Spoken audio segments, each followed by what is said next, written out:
Unit test 1, 2 आणि 4 receive झालं होतं, 3 नव्हतं रिसिव्ह झालं. ओके, 3 रिसिव्ह नव्हतं झालं. बरं, मला हा. व्हॉट्सअपवर मी पाठवून देतो.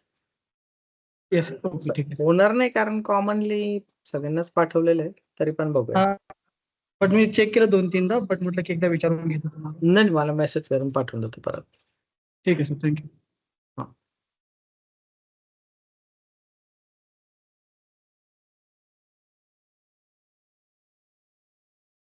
ठीक है, तो फिर स्टार्ट करते हैं। आई होप मेरा आवाज आप सभी तक क्लियरली पहुंच रहा होगा। और जो अभी मैं इंस्ट्रक्शन देने जा रहा हूँ बहुत ही इंपॉर्टेंट है, बिकॉज ये आपके फाइनल एग्जाम मतलब के सेकेंड सेमेस्टर का जो ऑनलाइन एग्जाम है उसके रिगार्डिंग इंस्ट्रक्शन देने जा रहा हूँ मैं। बहुत सारे लोग टिकट बुकिंग के लिए या फिर डेट्स फाइनलाइजेशन के लिए वेट कर रहे थे, छुट्टियों के लिए अप्लाई करने के लिए वेट कर रहे थे। तो मैं आपको कहना चाहूँगा कि आपका जो फाइनल शेड्यूल है, टाइम टेबल है, वो आ चुका है। मैं आपको प्रेज़ेंट कर रहा हूँ, ठीक है? और उसके रिगार्डिंग हम डिस्कस करेंगे, एग्ज़ाम के रिगार्डिंग प्लान करेंगे, देन हम यूनिट 6 के बारे में डिस्कस करेंगे, ठीक है? उससे पहले आपके जो भी सवाल हो गए, आपके सेमेस्टर टेस्ट, ऑनलाइन टेस्ट से रिगार्डिंग जो पिछले सेमेस्टर नहीं आए थे, उनके सबके रिगार्डिंग मैं डिस्कस करूँगा, then we will move on to that, ठीक है? सबसे पहले आप जो भी इंस्ट्रक्शन है, वो ध्यान से सुन लेना।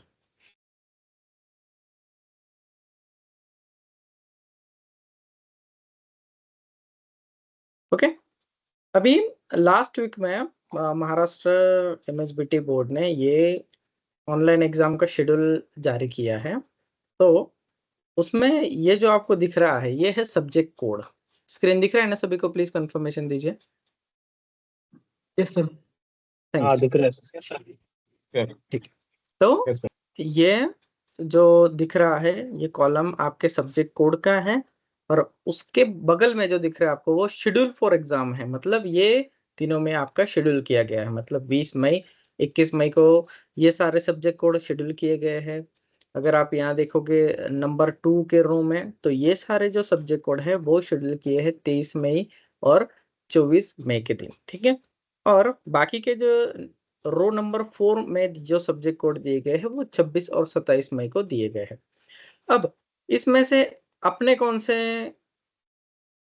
सब्जेक्ट कोड है, वो मैं आपको दिखा देता हूँ, ठीक है? अपना सेकंड सेमेस्टर चल रहा है, यहाँ दिख रहा है आपको 1 ईयर 2 सेमेस्टर, ठीक है? यहाँ पर सेमेस्टर क्या लिखा है? सेकंड लिखा हुआ है, ओके? अब इसमें जो ऑनलाइन एग्जाम होने वाले हैं, वो सिर्फ 2 ही सब्जेक्ट के होने वाले हैं, कंस्ट्रक्शन सेफ्टी और सेफ्टी इन इंजीनियरिंग इंडस्ट्रीज, ठीक है? तो उसके सब्जेक्ट कोड है 28214 28215, मतलब 214 215 ऐसा मान के चलिए, ठीक है? अब आते हैं ये सब्जेक्ट कोड आपको कहाँ दिखेंगे? क्या लिखा है? 28214 28215 214 215, ये दिख रहा है आपको? यहाँ पर रो नंबर 2 में देखिए 28214 28215, तो ये रो में आपको ये सब्जेक्ट कोड दिख रहे हैं। इसका मतलब ये है कि आपकी एग्जाम 23 और 24 मई को शेड्यूल की गई है, ओके? तो अभी आप इसके हिसाब से आपका डेट फाइनलाइजेशन कर सकते हो। ये हो गया सेकंड सेमेस्टर के लिए, ठीक है? जो भी आपका लीव का है या फिर आपको जो भी टिकट बुकिंग कराना है वगैरह वगैरह, जो भी आप है छुट्टी आप प्लान कर लो, ठीक है?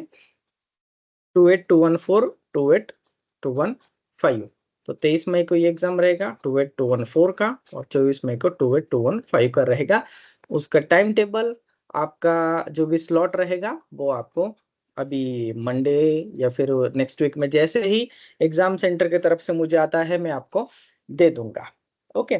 तो 23 मई को आपका पेपर स्टार्ट होगा, ठीक है? जो भी 28214 रहेगा, ऑनलाइन एग्जाम है।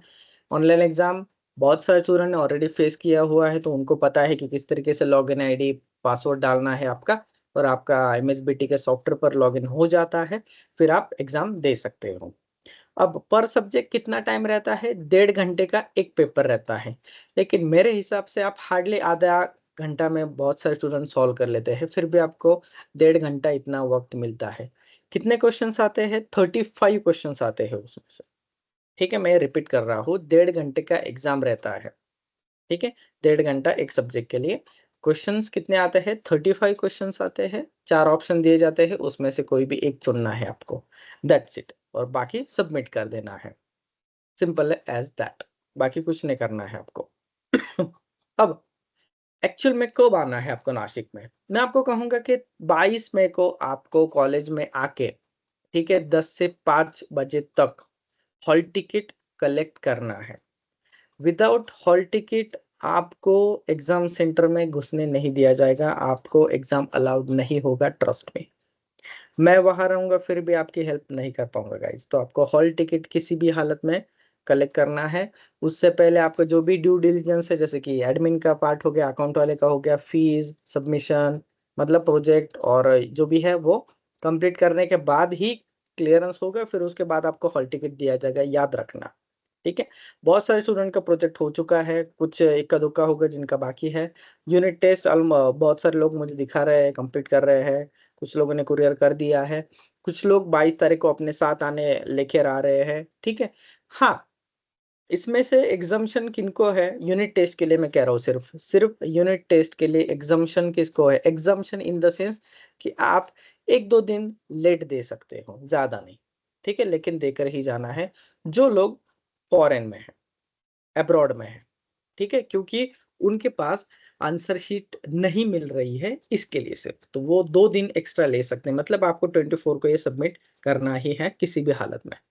तो वो लोग यहाँ पर आएंगे, आंसर शीट परचेज करेंगे, उसमें राइटिंग करें। अब आप बोलोगे कि सर हमें भी एग्जामिशन दीजिए, बिल्कुल नहीं। एग्जामिशन के लिए आपको आपके फ्लाइट के टिकट्स, आपका वीजा, ये डॉक्यूमेंट दिखाने पड़ेंगे, और मुझे ये सब पहले ही व्हाट्सएप पर शेयर करोगे तो ही आप एलिजिबल होगे, वरना ये एग्जामिशन आपको नहीं मिलेगा for the unit test submission, ये याद रखना है, ठीक है। अब ये हो गया सेकंड सेमेस्टर की बात हो गई, और जो भी ड्यू डिलिजेंस है, जो भी प्रोसेस है, मैं उसकी बात कर रहा हूँ। अब आते हैं जो लोग फर्स्ट सेमेस्टर भी में भी नहीं आए थे, ठीक है, वो पहली बार ही एग्जाम दे रहे हैं, कुछ रीजन की वजह से, इमरजेंसी की वजह से या छुट्टियां ना मिलने की वजह से वो लोग आ नहीं पाए थे फर्स्ट सेमेस्टर के एग्जाम में, तो वो अब देना चाहते हैं, तो उनको फर्स्ट सेमेस्टर का भी एग्जाम देना है और सेकंड सेमेस्टर का भी एग्जाम देना है। तो वो लोग का शेड्यूल क्या रहेगा? तो दोस्तों, फर्स्ट सेमेस्टर में आपके सब्जेक्ट कोड ये देखिए, 2 ही सब्जेक्ट का अगेन आपको ऑनलाइन टेस्ट देना है, फर्स्ट सेमेस्टर का 2, ठीक है, और सेकंड सेमेस्टर का 2। तो सेकंड सेमेस्टर का तो देना ही देना है आपको, लेकिन फर्स्ट सेमेस्टर का भी उसके साथ देना है। तो उसका कोड क्या है? 28126 28127। तो 28126 और 28127 आपको रो नंबर 1 में आपको दिख जाएंगे, राइट, दिस इज इट। इसका डेट क्या है? तो इसका डेट है भाई 20 में और 21 में। टाइम टेबल आपको जो भी स्लॉट रहेगा वो आपको हम जल्द से जल्द प्रोवाइड कर देंगे, लेकिन आपको पता चल गया है कि 20 तारीख को भाई मेरा पेपर है, मुझे जाना है, तो एक दिन आपको पहले रिपोर्टिंग करना पड़ेगा कॉलेज में, ताकि आप हॉल टिकट वहां से ले सके। सारे स्टूडेंट्स अपने साथ आधार कार्ड वगैरह लेके आइए, वहां पर वो मैंडेटरी रहेगा, ठीक है। तो 19 तारीख को आप ऑफिशियल टाइम में आइए। 7 बजे कॉल करके ये मत कीजिए कि कॉलेज में है, कि कॉलेज का टाइम 10 से 5 बजे तक है। अगर आप लेट पहुंचे किसी भी रीजन, तो वो आपकी जिम्मेदारी, एक ने 2 दिन पहले आइए, वो आपका लुकआउट है, लेकिन 10 से लेके 5 बजे तक दोस्तों आप आइए, कॉलेज से कलेक्ट कीजिए। कॉलेज मतलब एडमिशन सेंटर, जो कि अशोक स्तंभ पर है, वहां से आपको हॉल टिकट कलेक्ट करना पड़ेगा, एंड देन आप एग्जाम सेंटर में जा सकते हो। एग्जाम सेंटर और एडमिशन सेंटर ये दोनों अलग अलग बिल्डिंग्स हैं, मैं दोनों के एड्रेस व्हाट्सएप पर डाल दूंगा। डिस्टेंस उनके बिटवीन है 11 किलोमीटर, ठीक है। तो आपको एक दिन पहले ही आना है, दिस इज इट। और अगेन ये second, let me complete first, ठीक है, मुझे पता है बहुत सारे क्वेश्चंस हैं, मुझे कंप्लीट तो करने दीजिए, ठीक है। तो फर्स्ट सेमेस्टर वाले जो भी है वो पहले आएंगे, जिनका फर्स्ट सेमेस्टर का भी एग्जाम देना है, तो वो 19 तारीख को आएंगे, जो भी उनका ड्यू डिलिजेंस से कंप्लीट करके हॉल टिकट कलेक्ट करेंगे, एग्जाम सेंटर में जाएंगे। हाँ, अब रहने का कैसा है? क्या हॉस्टल वगैरह? कॉलेज का हॉस्टल है, आपको रहना है तो रहो, वरना आप होटल कर सकते हो, ठीक है। अब हॉस्टल में रहने से पहले आप हॉस्टल का कंडीशन, आप होटल के हॉस्टल के जो भी फीस वगैरह है, इंक्लूडिंग फूड, ब्रेकफास्ट, जो भी है, वो हॉस्टल के वार्डन से क्या कर सकते हो, आप क्लियर कर सकते हो, बाद में मुझे कोई कंप्लेंट नहीं चाहिए। लास्ट सेमेस्टर में ऐसा होता कि सर वो एक्स्ट्रा पैसे ले रहे, भाई आप, वो आपका लुकआउट है, हॉस्टल एज अ फैसिलिटी आपको प्रोवाइड किया जा रहा है। वो फायर सेफ्टी कॉलेज का हॉस्टल वैसे भी है नहीं, वो फार्मेसी और नर्सिंग कॉलेज का हॉस्टल है गाइस। तो आप रहना है, अच्छी बात है, क्योंकि एग्जाम सेंटर के बगल में ही बिल्डिंग है, तो वो आपके लिए बहुत ही आसान रहेगा। लेकिन हॉस्टल हम एडमिनिस्ट्रेट नहीं करते हैं, हॉस्टल का हमारा कोई भी रिलेशनशिप नहीं है दोस्तों, ठीक है। तो फीस वगैरह आप सब उनसे क्लियर कर लीजिए, कोई भी मिसकम्युनिकेशन ना हो, ठीक है। तो ये मैं कहना चाहूंगा आपसे। Yes, now questions one by one करके आप क्वेश्चन पूछ सकते हो, but raise your hand first. मुझे पता है सबके क्वेश्चन एक साथ ही आ जाएंगे, तो रेज योर हैंड, मैं वन बाय वन आप सभी के क्वेश्चंस आंसर करूंगा।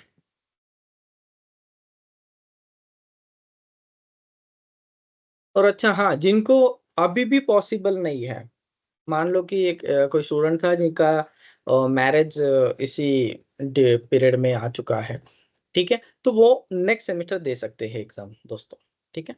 तो ये सेमेस्टर में आप एब्सेंट रहोगे, फिर आप अगेन एग्जाम फॉर्म भरोगे नेक्स्ट सेमेस्टर, फिर वहां पर आप एग्जाम दे अगर नेक्स्ट सेमेस्टर फिर भी नहीं दे सके तो उसके नेक्स्ट सेमेस्टर, तो इस तरीके से चलता जाएगा। अच्छा, कोई क्वेश्चन नहीं है, आपको इंस्ट्रक्शन क्लियर है?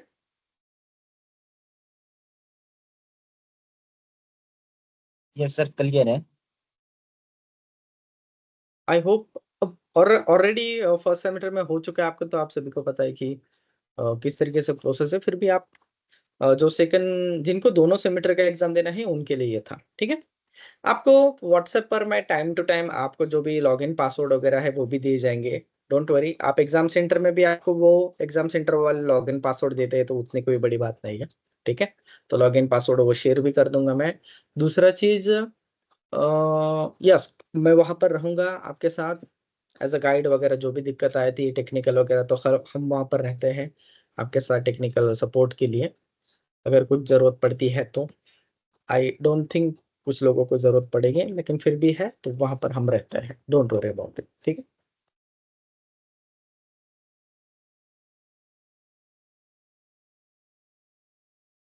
तो इस तरीके से आपका शेड्यूल हो चुका है, तो आप उस हिसाब से आप प्लान कर सकते हो, ठीक है।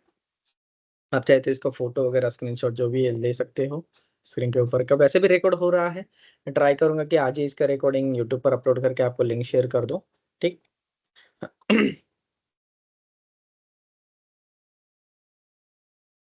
अब आते हैं 28215, जो हमारा सब्जेक्ट कोड है सेफ्टी इन इंजीनियरिंग इंडस्ट्री, जिसका यूनिट 6 है, जो कि destructive and non destructive testing की बात करता है।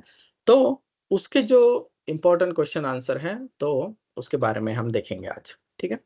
और सबसे पहले मैं जो भी बहुत ही इंपॉर्टेंट क्वेश्चंस है उस पर डिस्कस करूंगा, then we will move on to the general questions, किस तरीके के क्वेश्चंस आते हैं, ठीक है।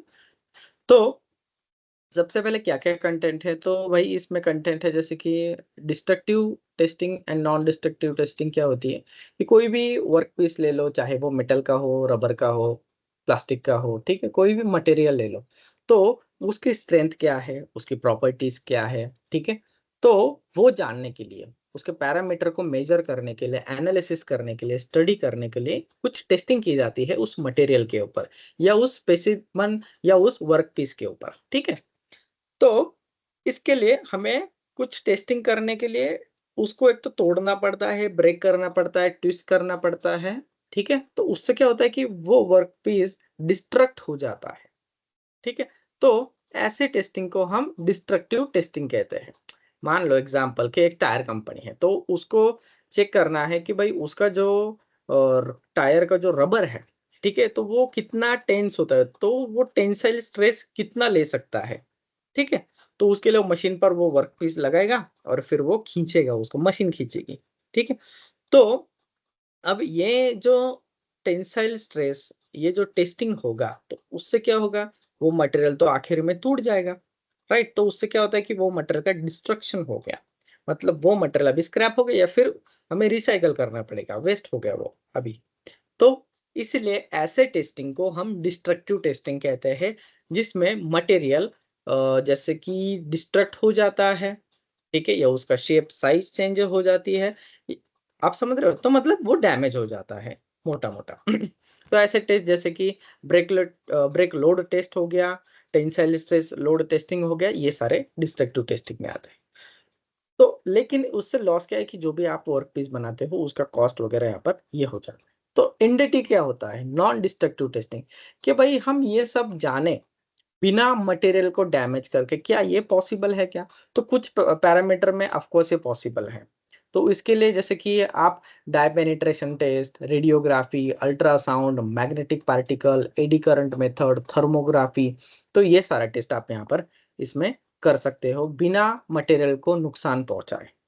और उससे हमें पता चलता है क्या वो मटेरियल का थिकनेस कितना है, मटेरियल में कुछ क्रैक वगैरह है क्या, डिफेक्ट है क्या, ठीक है।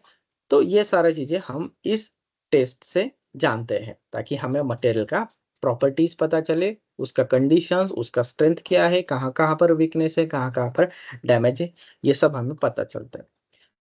सर तो destructive testing, non destructive testing क्यों करते हैं ये तो पता चलता है, अभी कहाँ पर इसका एप्लीकेशन है? तो इसका एप्लीकेशन सारे इंडस्ट्रीज में है, ऑलमोस्ट सारे के सारे, ऑलमोस्ट सारे इंडस्ट्रीज में है। आप रेलवे के पटरी ले लो तो उसका भी एनडीटी टेस्ट होता है, अगर आप गैस की पाइपलाइन ले लो या कोई भी पाइपलाइन ले लो मेटल का, तो उसमें भी एनडीटी टेस्ट किया जाता है। प्रेशर वेसल ले लो, उसका भी एनडीटी टेस्ट किया जाता है। हर जगह पर आपको एनडीटी टेस्टिंग वहां पर देखने को मिलता है, जहां जहां पर आपको मटेरियल का जो या फिर इक्विपमेंट है, वेसल है, उसका स्ट्रेंथ जानना है, उसका प्रॉपर्टीज के बारे में जानना है, उसका एनालिसिस करना है, तो इसके लिए अलग अलग टेस्ट यहाँ पर हम करते हैं, ठीक है। देन आता है कि हीट ट्रीटमेंट। हीट ट्रीटमेंट में generally annealing, normalising and quenching. Heat treatment metal को दी जाती है ज्यादातर, ठीक है।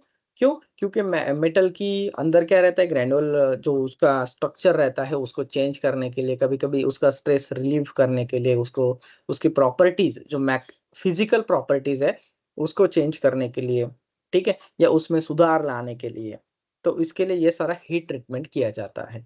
अब हीट ट्रीटमेंट जब वर्ड आता है तो समझ लीजिएगा कि उसको गर्म किया जाएगा एंड देन ठंडा किया जाएगा, कभी कभी रैपिडली भी कूलिंग किया जाता है, कभी कभी नॉर्मल रेट पर भी उसको स्लो कूलिंग किया जाता है, और कभी कभी क्वेंचिंग भी किया जाता है। अब क्वेंचिंग का एग्जांपल अगर दूं तो आपने ब्लैक स्मिथ देखे होंगे, बहुत सारे फैब्रिकेशंस वाले लोग देखे होंगे जो कि मटेरियल को हीट करते हैं और सडनली वो पानी में, ऑयल में या किसी भी मीडिया में डीप कर देते हैं, ठीक है, और वो इमिजिएटली वो ठंडा हो जाता है।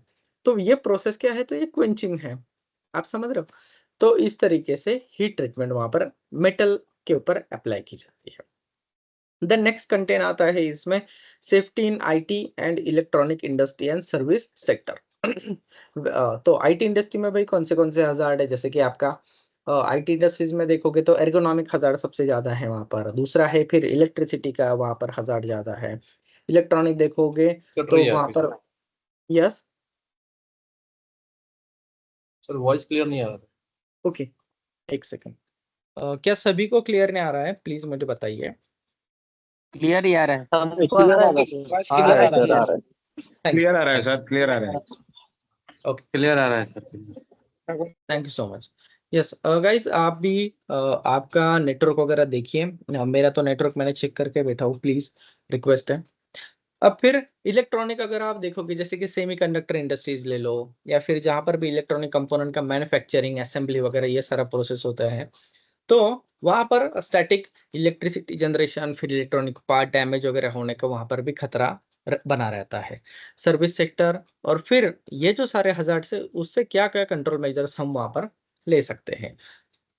Then various hazards in malls, cinema halls, parking lots and commercial sectors.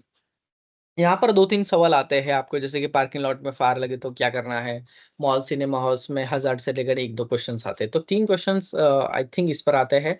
IT electronic industries पर दो कॉमन क्वेश्चन है वो आते हैं इसमें, कि जनरली आंखों में कौन सा सिंड्रोम वगैरह है, कि ज्यादातर स्क्रीन वगैरह ज्यादा लोग देखते तो उसके लिए एनडीटी पर क्वेश्चंस आते हैं, ठीक है। अब एक्चुअल एग्जाम में किस तरीके के सवाल पूछे जाते हैं वो मैं आपको यहाँ पर दिखाना चाहूंगा, ठीक है। अब यहाँ पर मैंने रे पिंक कलर से हाईलाइट किया है, ठीक है। तो इस तरीके के क्वेश्चंस यहाँ पर पूछे जाते हैं। जैसे कि one of the hazards in the use of computers for various application in bracket documentation, reporting, data storage, presentation, etc. bracket complete is eye watering, burning, temporary temporary dimness or vision loss to see the double things, etc. Eye strain is mainly due to monochromic light or burden of glare on eye.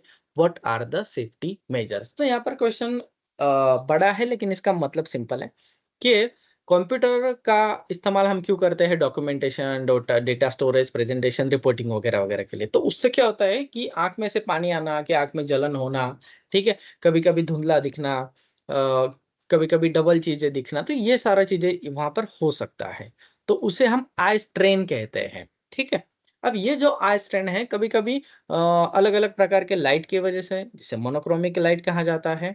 ठीक है, next यहाँ पर के excessive light की वजह से, अगर आप ज्यादा ब्राइटनेस में अगर आपका स्क्रीन देखते हो बहुत ज्यादा लॉन्गर पीरियड के लिए, तो आप समझ रहे हो कि ये सारा जो सिम्टम्स है वो आप महसूस कर चुके हो या फिर करते हो। ठीक है, अगर आप छोटे बच्चों को नोटिस करोगे तो बहुत ज्यादा आजकल मोबाइल देखते हैं, तो आप देखोगे कि वो बहुत स्क्रीन के पास जाके मोबाइल देखते हैं, और उनके अगर आंखों को नोटिस करोगे तो आंखों को छोटा करके वो देखते हैं, आप जरा देखिए।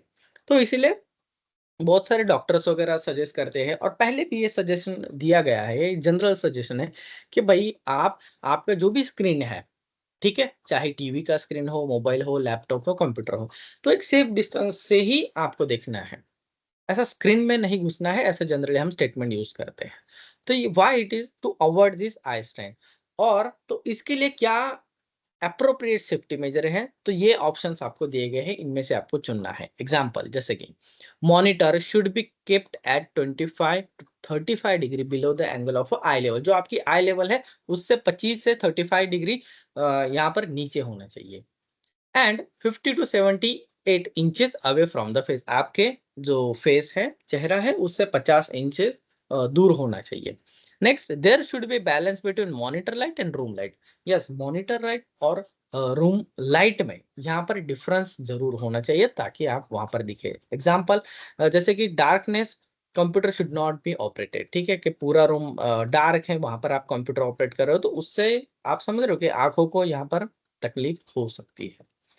थर्ड ऑप्शन है I should not B turned aside and closed any time. ठीक है, आंखों को कभी भी साइड में नहीं देख के फिर क्लोज नहीं करना है कभी भी, तो इस तरीके के ये भी ऑप्शन है। हैंड बिलो द एल्बो, ठीक है, should not remain parallel on a computer table, तो कंप्यूटर टेबल, ठीक है, तो उससे आपका जो एल्बो है, कोहनी है, तो उससे निचला भाग क्या नहीं होना चाहिए, पैरेलल नहीं होना चाहिए। ठीक, तो इसमें से जो नंबर 1 ऑप्शन है वो यहाँ पर राइट है, कि मॉनिटर आप देखिए कि आई लेवल से थोड़ा सा नीचे होना चाहिए, जनरली 25 to 35 डिग्री सेल्सियस। ठीक, तो इस तरीके के एंगल वहां पर होना चाहिए, एंड देन 50 इंचेस यहाँ पर आपका स्क्रीन जो है आपके फेस से दूर होना चाहिए, ताकि आपको जो भी लाइट है उसका इम्पैक्ट ना हो। तो इस तरीके के क्वेश्चंस पूछे गए हैं। यस, नेक्स्ट है वन ऑफ द हजार्ड्स। अब ये देखिए, ये सेम आपको दिखाई देगा, लेकिन अगेन ऑप्शन आगे अलग है। One of the hazards in the use of computer is psychological problems like monotonous work in isolated position, waiting times, intense concentration. Example, traffic control. What are the control measures? Yes, अगर आप ऐसा काम कर रहे हो कि जहां पर आपको कंटिन्यूसली वहां पर मॉनिटरिंग करना ही पड़ता है, ठीक है, जैसे कि अगर कोई भी बंदा ट्रैफिक कंट्रोल में है, तो अगर आप कंट्रोल रूम में देखोगे तो वहां पर उस बंदे को स्क्रीन के आगे देखना ही पड़ता है कंटिन्यूसली कि कौन ट्रैफिक वायलेट कर रहा है, ठीक है, और वेट करना पड़ता है, ये सारी चीजें, और बहुत ज्यादा कंसंट्रेशन की जरूरत पड़ती है। तो ऐसे काम को हम मोनोटोनस काम कहते हैं। ओके, तो कंट्रोल मेजर क्या है, और यहाँ पर जो हजार्ड है वो फिजिकल हजार्ड नहीं है, वो साइकोलॉजिकल हजार्ड है, तो साइकोलॉजी के साथ आपके ब्रेन के साथ यहाँ पर प्रॉब्लम हो सकता है। ठीक है, जैसे कि बहुत ज्यादा स्ट्रेस फील करना, बहुत ज्यादा थकान महसूस करना, ठीक है, कभी कभी बर्नआउट हो जाना, बहुत ज्यादा गुस्सा महसूस करना, फ्रस्ट्रेशन ना होना, तो ये सारा इससे आउटकम्स हो सकता है। ये सारा जो भी बंदा ऐसे इन्वायरमेंट में काम कर रहा है वो ये फील कर सकता है। ऑप्शंस क्या है? A computer room should not be too noisy, too warm, too cold, unpleasant, humid, congested और पुअरली लाइटेड। ठीक है, तो ये ऐसा कंप्यूटर रूम नहीं होना चाहिए। दूसरा है एंटी ग्लेयर स्क्रीन और auto glare screen removal device वहां पर होना चाहिए। Third, good design and layout of a computer room का डिजाइन अच्छा होना चाहिए, लेआउट अच्छा होना चाहिए। Equipment, fire protection system, record protection, utilities protection and safe storage equipment वहां पर होना चाहिए। Last, using a computer mouse for a long time to be avoided, computer mouse का इस्तेमाल करना अवॉइड करना चाहिए। तो क्या लगता है आपको कि इसमें से कौन सा होना चाहिए? अब यहाँ पर आंसर दिया गया, फिर भी मैं आपसे पूछ रहा हूँ क्या लगता है, क्योंकि यहाँ पर साइकोलॉजी से रिलेटेड है ये। ठीक है,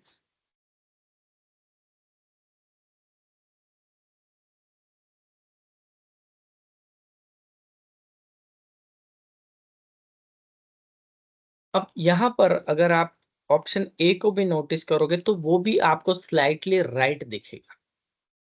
ठीक है, यहाँ पर देख रहे हो कि कंप्यूटर रूम बहुत ज्यादा नॉइज नहीं होना चाहिए, उसमें बहुत ज्यादा गर्म भी नहीं होना चाहिए, बहुत ज्यादा ठंडा भी नहीं होना चाहिए। ठीक है, कंजेस्टेड भी नहीं होना चाहिए और लाइटिंग भी सही से अप्रोप्रिएटली होनी चाहिए। तो इट इज गुड सॉल्यूशन। लेकिन अगर आप देखोगे ऑप्शन सी में, which is far better than the option A, why? यहाँ पर good design and layout of computer room में ये सारा चीजें कवर हो जाता है। ठीक है, और उसके साथ साथ उन्होंने क्या कहा है कि इक्विपमेंट सही से होने चाहिए, फायर प्रोटेक्शन सिस्टम होनी चाहिए, रिकॉर्ड प्रोटेक्शन होना चाहिए, यूटिलिटी प्रोटेक्शन होना चाहिए, सेफ स्टोरेज प्रैक्टिसेस वहां पर होनी चाहिए, ताकि जो भी बंदा ऐसे रूम में काम कर रहा है वो खुद को भी प्रोटेक्टेड या फिर सेफ महसूस करे। सेफ वर्क प्लेस अगर आप किसी भी पर्सन को, एम्प्लॉय को देते हो तो वो बहुत ही कॉन्फिडेंटली काम करता है। तो और उसके साइकोलॉजी के ऊपर, उसके ब्रेन के ऊपर वो स्ट्रेस नहीं रहता है कि I am working in unsafe places.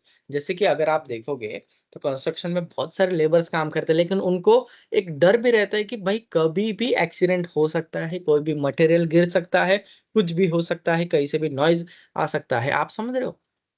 तो वो कॉन्फिडेंट उसमें नहीं रहता है। लेकिन अगर आप किसी good layout and design conditions offices में अगर बंदे से पूछोगे तो वो इतना ज्यादा डेंजर, अनसेफ फील नहीं करता है जितना कि वो कंस्ट्रक्शन लेबर करता है, वर्कर करता है। तो आप समझ रहे हो? तो ये this is psychological. Then next questions, again यहाँ पर सेम क्वेश्चंस पूछा गया है। ठीक है,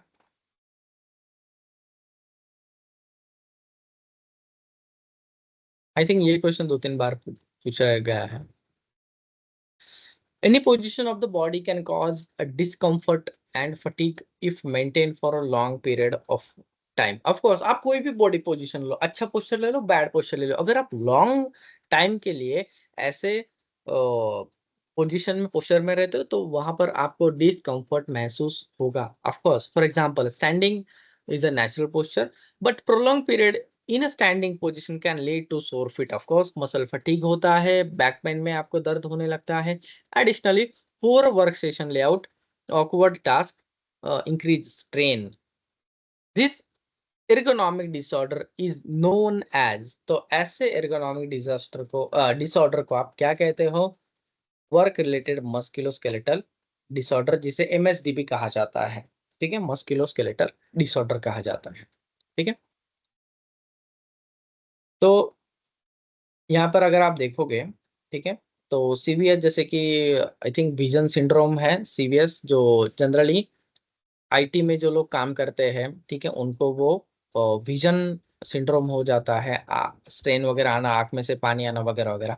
कार्पल टनल सिंड्रोम का मतलब क्या है कि अगर आप आपके पाम के नीचे देखोगे तो कार्पल टनल रहता है उसमें। माउस आप सही से अगर मूवमेंट नहीं करोगे, आपका जो एल्बो के आगे का जो पार्ट रहता है हैंड का, ठीक है, वो कंप्यूटर टेबल से पैरेलल होना चाहिए। अगर ऊपर नीचे होगा तो यहाँ पर आपको, आपका जो भी पाम से नीचे का जो पार्ट है जहाँ पर जॉइंट है आपका हैंड, ठीक है, तो वहां पर आपको पेन हो, तो इसे कार्पल टनल सिंड्रोम कहा जाता है। It's related to the ergonomic. ठीक, Next question. Control measure for hazards in IT and electronic industry and service sector workplace temperature. Wherever it is possible and necessary, workplace temperature must be capable of being regulated as follows. For heavy work, it is 19 to 23 degree Celsius. Generally अगर आप देखोगे light work के लिए या normal work के लिए 25 degree Celsius temperature maintain किया जाता है along with 50% humidity. Heavy work के लिए 19 टू 23 डिग्री सेल्सियस होना चाहिए. वाई? बिकॉज बहुत ज्यादा यहाँ पर स्वेटिंग होता है, हेवी वर्क में एक्सर्शन होता है, तो इसीलिए रैपिड कूलिंग के लिए, रैपिड नहीं कह सकते हम लेकिन फास्ट कूलिंग के लिए बॉडी टेम्परेचर कंट्रोल के लिए 19 टू 23 डिग्री सेल्सियस हमें मेंटेन करना चाहिए. अगेन ह्यूमिडिटी 50% ही रहेगा. The purpose of non destructive testing is, तो ऑप्शन दिए जाएंगे, यहाँ पर आपको एक सही से आंसर सिलेक्ट करना है. To inspect a component in a safe, reliable and cost effective manner without causing damage to the equipment or shutting down plant operation. Yes, testing का पर्पज ये है कि यहाँ पर आप सही से जो भी कंपोनेंट है, इक्विपमेंट है, पार्ट है, उसको इंस्पेक्ट कीजिए, एनालाइज कीजिए सुरक्षित, रिलायबल एंड कॉस्ट इफेक्टिव तरीके से. क्यों? क्योंकि यहाँ पर आप इक्विपमेंट को भी कोई डैमेज नहीं पहुंच रहे हो और आपका जो भी प्लांट का काम है उसे भी नहीं रोक रहे हो. The questions ask which test methods are used to determine the resistance of performance block insulation when transport loads are applied, specifically under conditions like specimen size, span, and rate of a load application. तो break load test and textile stress load testing. वहां पर spelling mistake है, tensile load testing है भाई, textile नहीं है. Please वो देख लेना एक बार. I think this is it. Yes. What is the NDT technology which is radiography? NDT non-destructive testing. ठीक है, सबसे ज्यादा इसको ही अडॉप्ट किया जाता है, लेकिन कुछ केस में हमें डिस्ट्रक्टिव टेस्टिंग करना ही पड़ता है. So option A with fluorescent dyes. अब रेडियोग्राफी टेस्ट में क्या किया जाता है? एक्सरे या गैमा रेस का इस्तेमाल करके नेक्स्ट साइड में, अपोजिट साइड में क्या किया जाता है, शीट्स वगैरह रखते हैं वो, और उस पर वो पूरी तरीके से अगर क्रैक वगैरह है तो वो सब डिस्प्ले हो जाता है. सेम जिस तरीके से मान लो कि हमारे बॉडी का एक्सरे किया जाता है उस तरीके से ही रेडियोग्राफी टेस्ट है, बाकी कुछ डिफरेंस नहीं है. अगर मान लो कि मुझे या किसी पर्सन को फ्रैक्चर वगैरह है तो एक्सरे गैमा रे उसमें से पास हो गए और वही साइज का, वही शेप का वहां पर रिफ्लेक्ट होगा जो भी एक्सरे का शीट है वहां पर. सेम अगर मुझे देखना है कि किसी पाइप या किसी वर्क प्लेस में कुछ क्रैक वगैरह है कि विच इज वेरी माइनर, तो वो भी नहीं चलेगा मुझे, तो मुझे रेडियोग्राफी वहां पर करना है. ठीक है, रेडियोग्राफी के लिए एक प्रोब इस्तेमाल किया जाता है और वो उस बॉडी पर घुमाया जाता है. ठीक है, कभी कभी विदाउट प्रोब भी ये किया जाता है, लेकिन इसमें रेडिएशन प्रोटेक्शन वगैरह, सूट वगैरह देखना पड़ता है, शील्डिंग वगैरह करना पड़ता है, तो ये सेफ्टी भी आपको लेना जरूरी है. क्योंकि जो भी रेडियोग्राफी से साथ बहुत ज्यादा लॉन्ग टर्म के लिए अगर इन्वॉल्व है तो उस पर्सन को यहाँ पर कैंसर होने का भी खतरा है. ठीक है, ल्यूकेमिया जैसे डिसीज होने का भी वहां पर खतरा है अगर वो अनसेफ तरीके से इस्तेमाल करते हैं. आजकल तो बहुत एडवांस ये आ गए हैं जिसमें रेडिएशन का लेवल भी कम है और क्वालिटी भी, रिजल्ट का भी बहुत ज्यादा एनहांस हुआ है, लेकिन बट स्टिल देयर आर एक्सरेंट गैमा रेज इन्वॉल्व, तो खतरा तो है वहां पर. आई थिंक आप में से भी कुछ लोगों ने इंडस्ट्री में देखा होगा एनडीटी करते हुए रेडियोग्राफी के साथ. अगर है तो प्लीज आप शेयर कीजिए आपका एक्सपीरियंस. आपने रेडिएशन परमिट वगैरह भरा होगा वहां पर, तो कोई है जो कि शेयर करना चाहेगा? सर अपना रेडियो टेस्ट होता है तो उसमें स्पेशली सेफ्टी वाला जो रहता है वो आरएसओ रहता है, रेडियोग्राफिक सेफ्टी ऑफिसर, तो उसके लिए अलग क्वालिफिकेशन रहता है. और वैसे भी जब भी रेडियोग्राफिक होता है, जितना मैं प्लांट में काम करता तो जब भी 30 मीटर्स अवे होना चाहिए वो एरिया से. हाँ, तो ये है. और सेफ्टी वाला हर कोई उसमें नहीं कर सकता क्योंकि उसके लिए स्पेसिफिक कोर्स होता है, तो वही क्वालिफाइड पर्सन होना चाहिए, तो उसको हम लोग बोला जाता है रेडियो सेफ्टी ऑफिसर. ओके, और कोई यही है 30 मीटर्स. 30 मीटर्स आप वहां पर उससे डिस्टेंस मेंटेन करते हो. ठीक, बराबर. Okay, thank you Rijo. और कोई शेयर करना चाहेगा? और उसमें पेजिंग सिस्टम में अनाउंसमेंट करता है कि भाई इधर रेडिएशन हो रहा है 30 मीटर्स। तो हाँ। एक पूरा प्लांट में अनाउंसमेंट होता है जब ये होता है तो फिर ओके। उधर अलाउड नहीं है, वो रिस्ट्रिक्शन होता अच्छा अच्छा। ओके, और कोई? जैसे ज्यादातर सर रेडियोग्राफी जो टेस्टिंग होता है वो लाइट ईयर होता है सर। हाँ तो उसके मनोहर जी, आपका आपका वॉइस, लगाता है सर 30 हाँ मीटर्स। उसके बाद आपको वॉइस थोड़ा जो सर हाँ रेडियोग्राफ बोलिए। आवाज नहीं आ रहा है। हेलो जा रही है हाँ आवाज? हाँ बोलिए। सर रेडियोग्राफी टेस्टिंग होता है वो मोस्टली नाइट में होता है सर। उससे ओके पहले क्या करते हैं कि परमिट प्रोसीजर हो जाने के बाद फिर वो जो रेडियो ऑफिसर रहता है रेडियोग्राफी ऑफिसर, हाँ उसके पास में एक सर्वे मीटर रहता है। वो सर्वे मीटर से वो चेक करते हैं कि कितने रेडियस तक में वो जो रे है वो एक्सप्लोर हो सकता है। तो इसके एवज ओके में वो वेरिएशन लगाते हैं, लेकिन मोस्टली 30 मीटर से वो यूज करते हैं। तो उस ओके एरिया के अंदर में किसी भी अनऑथराइज पर्सन उसमें इंटर नहीं कर सकता है। और जो भी टेक्नीशियन उस काम में इन्वॉल्व है उसके पास में सर एक टीएलडी बैज लगा हुआ रहता है, तो उसी मीटर भी रहता है। तो उससे क्या होता है कि कितना रेडिएशन एक्सपोज हुआ कुछ वो कैप्चर कर लेते हैं, ताकि बॉडी में नहीं जा करके उसके पास जो डिवाइस लगा हुआ है वो कैलिब्रेशन सर्टिफिकेट उसके पास में रहता है। तो टाइम हाँ to time weekly monthly 6 monthly वो चेकिंग होते रहता है सर। तो वो कितना ओके बॉडी कंज्यूम करता है वो उसके वो डोसीमीटर जो रहता है वो बताता है करेक्ट। सेफ्टी के लिए। Thank you. तो अभी मनोहर जी मुझे बताइए कि आपके प्लांट पर किसका रेडियोग्राफी टेस्ट हुआ था? कौन सा इक्विपमेंट था या कौन सा पार्ट था, ये बताओगे? पाइप था, वेसल था, क्या था, या मेटल का राइट शीट था? सर इसका हुआ एक्सचेंजर का हुआ था सर। एक्सचेंजर हीट का जो एक्सचेंज, टूल यस था यस, कॉमनली या हीट करेक्ट। एक्सचेंजर का हुआ था sir. Okay okay, heat exchanger का कॉमनली मैंने सुना है। ओके, और Yes, sir. कोई शेयर करना चाहेगा एक्सपीरियंस अपना?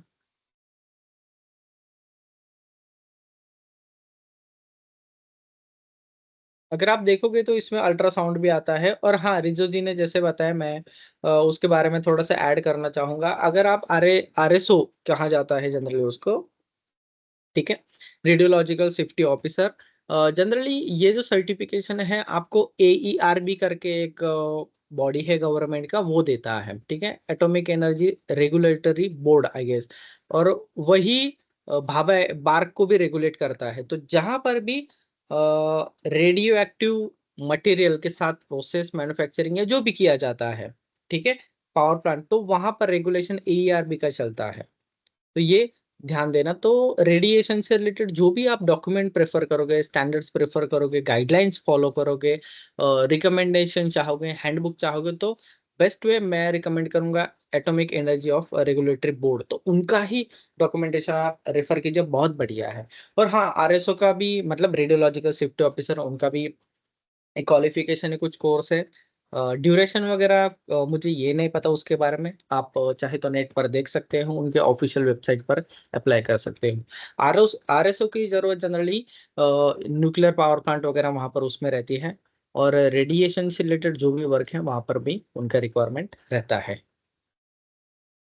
खैर, moving on to our questions. So what is NDT technology in the radiography test? Because it involves using gamma or X-rays on material in a way qualitatively for indication the same way doctor looks for a fracture. Yes, मैंने जैसे आपको बताया कि fracture किस तरीके से देखा जाता है, सेम हम क्रैक्स वगैरह या डिफेक्ट्स वो देखते हैं इसमें। अब मैं डोसीमीटर के बारे में जरा बताना चाहूंगा। डोसीमीटर जनरली देखता है कि रेडिएशन का लेवल कितना है किसी भी एरिया में। अगर आप देखोगे गामा रेज वगैरह, एक्सरे, तो कितना उसका लेवल है वो हमें बताना। जो जिस इक्विपमेंट है, इंस्ट्रूमेंट है, उसे हम डोसीमीटर कहते हैं। दो टाइप के हैं, एक तो पर्सनल डोसीमीटर पे रहता है जो आपके बॉडी पर भी आप फिक्स करके देख सकते हो कि कितना डोज, रेडिएशन का डोज आपके बॉडी ने एब्सॉर्ब किया हुआ है। तो एक ईयर का एक लिमिट रहता है, कोटा रहता है कि आप एक ईयर में, एक दिन में, एक वीक में, मंथ में आप कितना एब्सॉर्ब कर सकता है आपकी बॉडी, वो थ्रेशोल्ड रहता है, उससे ज्यादा आपकी बॉडी में रेडिएशन नहीं जाना चाहिए। तो इसीलिए पर्सनल डोसीमीटर वहां पर रहता है। और जनरली बाकी कुछ एरिया में रेडिएशन कितना है वो चेक करने के लिए भी वहां पर डोसीमीटर्स रहता है। जनरली ये एक आर्मी ग्रेड का भी रहता है, domestic and commercial industrial grade का भी डोसीमीटर आपको देखने को मिलता है। तो ये अलग अलग उनका कैपेसिटी रहता है। Next, one of the hazards in the use of computers for various application, same question है। अगर आप one of the hazards in eye strain, again CVS computer vision syndrome इसे कहा जाता है। क्वेश्चंस पढ़ लेते हैं। One of the hazard in the use of computer for various application is eye strain, headache, blurring, temporary double vision और vision loss due to the various things like glare, improper lightning, flicker. Flicker मतलब कि light जैसे कि flickering होना, बंद चालू होना, जिसे हम फ्लिकरिंग कहते हैं on the eye. This hazard is known as computer vision syndrome. ठीक है। 96, dash dash is a test to be used to determine the resistance of some types of permanent block insulation when bituminous bonds are normally applied to the surface. These are the measures as maximum load in a bending under specified conditions at specific rate, span between supports and a rate of a load application. Which test is used here? तो transverse testing की बात यहाँ पर हो रही है। अब ये क्वेश्चंस आपको टेक्निकल लगेंगे। वाई? मैं आपको कहता हूँ कि जो भी सिलेबस में ये जो टॉपिक दिए गए हैं, ठीक है, इनके बारे में थोड़ा थोड़ा आइडिया लेके आप आइए। मैं यहाँ पर पॉसिबिलिटीज भी दे रहा हूँ, कुछ क्वेश्चंस पूछे गए हैं उसके बारे में मैं भी बता रहा हूँ। तो ये क्वेश्चंस रिपीट हुए हैं बहुत बार, मैं देख रहा हूँ, तो इसीलिए ये मुझे इम्पोर्टेंट लगे, इसीलिए मैं आपके साथ शेयर करता हूँ। और इसके साथ साथ जो भी कुछ एक्स्ट्रा जो एमसीक्यूज हैं वो भी मैं आपके साथ शेयर करता हूँ, डिस्कस करता हूँ। तो ये सारे आप पढ़िए, रेफर कीजिए। नॉट लिमिटेड टू दिस, इतना ही स्टडी नहीं करना है, इसके साथ साथ जो भी एक्स्ट्रा नॉलेज है यहाँ पर आप देख सकते हैं। मुझे एक स्टूडेंट पूछते हैं कि सर कौन सा बुक्स वगैरह रेफर करें हम एक्स्ट्रा नॉलेज गेन करने के लिए। तो बुक्स, स्टैंडर्ड्स, एक्ट्स या जो भी है गाइडलाइन, रिसर्च पेपर आप जब पढ़ते हो, केस स्टडीज पढ़ते हो, जो भी है, सबसे पहले आप करियर में डिसाइड कर लो, क्योंकि सेफ्टी बहुत ही बड़ा फील्ड है। ठीक है। तो ये इट्स लाइक ओशन, तो ये समुद्र है। तो आप एक चुन लीजिए कि आपको किस डायरेक्शन में जाना है सबसे पहले, क्योंकि आप सब स्टडी नहीं कर पाओगे। कोई भी बंदा अगर मुझे ऐसा बोलेगा कि भाई मुझे सेफ्टी के बारे में सब पता है, मैं कहूँगा इसको कुछ नहीं पता है। क्योंकि जो बंदा ज्यादा जान लेता है सेफ्टी के बारे में, वो एक ही स्टेटमेंट बोलता है कि भाई मैंने इतना जाना है, लेकिन फिर भी मुझे अभी बहुत ज्यादा सीखना है, मुझे अभी बहुत ही कम पता है। ठीक है। तो ये बहुत बड़ा फील्ड है, बहुत बड़ी इंफॉर्मेशन है। सबसे पहले आप ये चुन लीजिए कि आपको कौन से फील्ड में जाना है। आपको कंस्ट्रक्शन में बड़ा होना है, या फिर कंस्ट्रक्शन में करियर करना है, मैन्युफैक्चरिंग में कंस्ट्रक्शन करियर करना है, आपको प्रोसेस में करियर करना है, आप पावर प्लांट में करियर करना चाहते हो, आपकी इंडस्ट्री साइड क्या है, जो भी है। और ये डिसीजन करते हुए आप ये भी देखिए कि आपका बैकग्राउंड कहाँ के है। मतलब आपने मैकेनिकल किया है तो आप ऑटोमोबाइल में शायद अच्छा कर सकते हो, आपका इलेक्ट्रिकल इंजीनियरिंग है तो फिर आप पावर प्लांट या फिर इलेक्ट्रिकल जो भी इंडस्ट्रीज है उसमें आप बेटर कर सकते हो, इलेक्ट्रॉनिक इंडस्ट्रीज में आप बेटर कर सकते हो। आप समझ रहे हो। आपका केमिकल बैकग्राउंड है तो आप केमिकल इंडस्ट्रीज में कर सकते हो, आप फार्मा में कर सकते हो। अगर आप फार्मा बैकग्राउंड है आपका तो आप प्रोसेस में भी कर सकते हो काम। और फिर आपका सिविल वगैरह बैकग्राउंड है तो आप कंस्ट्रक्शन में भी कर सकते हो। अगर आप नॉन टेक्निकल है तो आप ट्रायल एंड एरर कीजिए। क्वेश्चन ये भी आता है कि सर मेरा नॉन टेक बैकग्राउंड है, मैंने कॉमर्स किया है, मैंने आर्ट्स किया है सर, फिर मैंने एफएस करके एडीएस कंप्लीट किया और मैं सेफ्टी में भी काम कर रहा हूँ। तो आप मल्टीपल ऑप्शन देखिए। जैसे कि आप कंस्ट्रक्शन में कुछ महीने काम कीजिए, मैं बिगिनिंग की बात कर रहा हूँ। जब आप करियर शुरुआत करते हो, 1-2 साल हुए, 3 साल हुए, 5 साल हुए, उससे भी मैं बिगिनिंग ही कहूँगा 5 साल तक। तो आप कंस्ट्रक्शन में 1 साल काम कीजिए, फिर आप मैन्युफैक्चरिंग में कुछ देर स्पेंड कीजिए, प्रोसेस में जाइए, पावर प्लांट में जाइए। इस तरीके से जब आप 4-5 इंडस्ट्री टटोल लोगे, इनमें काम करोगे, तो आपको पता चल जाएगा कि किसमें आपका मन लगता है, किसमें आपकी पैशन थोड़ा बहुत जागता है, and then you decide that industry. इस तरीके के प्रोसेस होने चाहिए। अब ये चूज होने के बाद क्या आपने एक बार डिसाइड कर लिया कि भाई मुझे प्रोसेस में आगे बढ़ना है, मुझे कंस्ट्रक्शन में आगे बढ़ना है, तो बस उससे रिलेटेड जो भी कायदे कानून, स्टैंडर्ड, गाइडलाइन, बुक से बस वही रेफर करना है। आपको अगर कंस्ट्रक्शन चाहिए तो कंस्ट्रक्शन चुनो और उससे रिलेटेड ही नॉलेज लेना। आप प्रोसेस का नॉलेज गलती से भी मत लेना, क्योंकि वो आपके कुछ काम नहीं आने। आपको लगेगा अरे यहाँ पर हाई लेवल का सेफ्टी लिया जाता है, लेकिन ऐसा नॉलेज जो आपके लिए किसी काम का है नहीं या आप अप्लाई कर नहीं पाओगे, तो वो नॉलेज मैं कहूंगा कि वेस्ट ऑफ टाइम है। ट्रस्ट मी, अगर मान लो कि मैं प्रोसेस वाला बंदा हूँ, अगर मैं कंस्ट्रक्शन सेफ्टी का नॉलेज ले रहा हूँ, उसके लिए मैं बहुत देर, बहुत घंटे, बहुत दिन वहां पर स्पेंड कर रहा हूँ ताकि मुझे पता चले कि कंस्ट्रक्शन में भी क्या चल रहा है, then it is waste of time, क्योंकि मैं उस नॉलेज का, उस इंफॉर्मेशन का एप्लीकेशन ही नहीं कर पाऊंगा, यूटिलाइज ही नहीं कर पाऊंगा। So it is waste of time. तो बहुत सारे मैंने ऐसे बंदे देखे कि वो कंस्ट्रक्शन में वो प्रोसेस का नॉलेज लेना चाहते हैं। कोई केमिकल वाला है तो वो दूसरे इंडस्ट्री का, ऑटोमोबाइल का नॉलेज लेना चाहता है, बोलते कि नहीं सर एक्स्ट्रा नॉलेज होना चाहिए। अरे तुम अपने फील्ड में एक्सपर्ट बनो। आपके आपने जो नीश चुना है, आपने जो इंडस्ट्री टाइप चुना है, उसमें बहुत इंफॉर्मेशन है, वास्ट। कोई भी इंडस्ट्री लो, कोई भी इंडस्ट्री लो आप, not only construction, not only process, कोई भी इंडस्ट्री चुन लो, उसमें बहुत ज्यादा वास्ट इंफॉर्मेशन पड़ा हुआ है। क्या आपने वो खत्म कर लिया है क्या? नहीं, आप कर ही नहीं पाओगे। आप एक स्पेसिफिक इंडस्ट्री का नॉलेज कंज्यूम नहीं कर पाओगे पूरी तरीके से, भले आपने 30-40 साल स्पेंड कर दिए हो, फिर भी आप खत्म नहीं कर पाओगे, सोचो। तो इतना बड़ा ये सेफ्टी का फील्ड है, ईएचएस का फील्ड है गाइस। देन आप एक बार आपने ये डिसाइड कर ले, अपने आप आपको पता चल जाएगा कि आपको कौन सा इंफॉर्मेशन वहां पर कंज्यूम करना है, कौन से बुक प्रेफर करने हैं, कौन सा गाइडलाइन वगैरह प्रेफर करना है। और आपने एक बार करियर डिसाइड कर लिया तो बस उससे रिलेटेड ही लोगों से कनेक्ट हो, चाहे लिंक्डइन पर हो, ट्विटर पर हो, जो भी आपका प्लेटफॉर्म हो, सोशल मीडिया हो, ऑफलाइन हो, एसोसिएशन हो, ठीक है, तो उससे रिलेटेड ही लोगों से आप कनेक्ट रहो ताकि आप ग्रो होते जाओ। ठीक है, तो ये बहुत ही इंपॉर्टेंट चीजें हैं, ये ध्यान में रखना हमेशा। और आपने एडीएस का अगर सिलेबस रेफर किया होगा तो ये बहुत ही कॉम्प्रहेंसिव नेचर का सिलेबस है गाइस।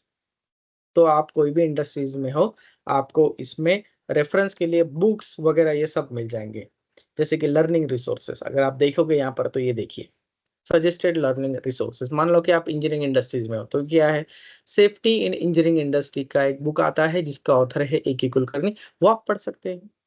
ठीक है, फैक्ट्रीज एक्ट 98 पढ़ सकते हो। कौन है पब्लिकेशन, ये देखिए, लेबर लॉ एजेंसी वगैरह वगैरह। आप कोई भी पब्लिकेशन का पढ़ लीजिए, यहाँ पर ये दिया है, उन्हीं का खरीदना ऐसा नहीं है, लेकिन यहाँ पर ऑथर के नाम, पब्लिकेशंस के नाम दिए, जैसे कि ये देखिए, occupational safety health and working conditions code 2020 online portal पर फ्री में अवेलेबल है। ये दोनों तो ये पढ़िए। क्या आप ये पढ़ चुके हैं?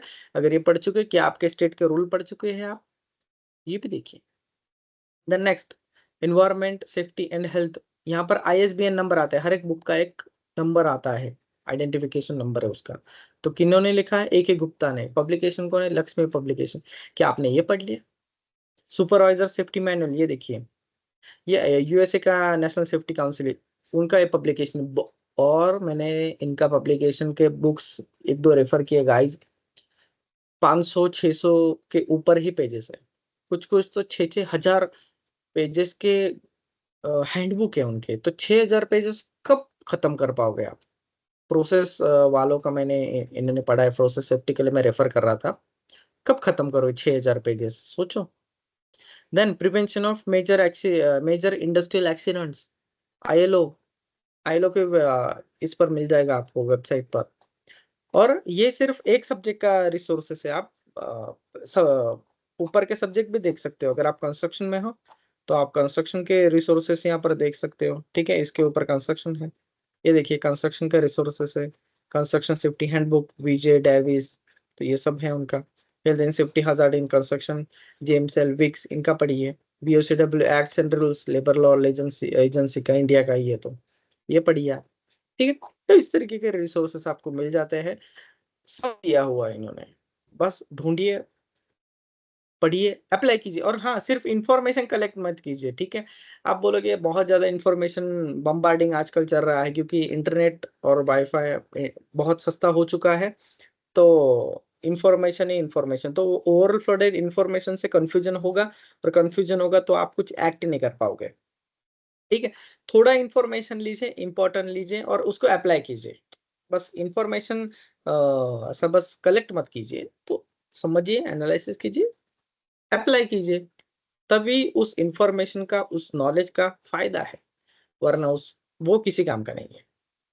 खैर, नेक्स्ट यहाँ पर यूनिट 6 के कुछ एमसीक्यूज हैं, जिसका पीडीएफ वगैरह मैं शेयर कर दूंगा आपके साथ क्लास के बाद, और ये क्लास भी मैं अपलोड कर दूंगा, तो आप पढ़ लीजिएगा। Yes, any questions? और कोई क्वेश्चंस है या किसी टॉपिक पर आपको डिस्कस करना है गाइस? क्योंकि आज आपका जो थ्योरी पार्ट है वो खत्म हो चुका है। ठीक है सर सर कापा के बारे में मुझे बोल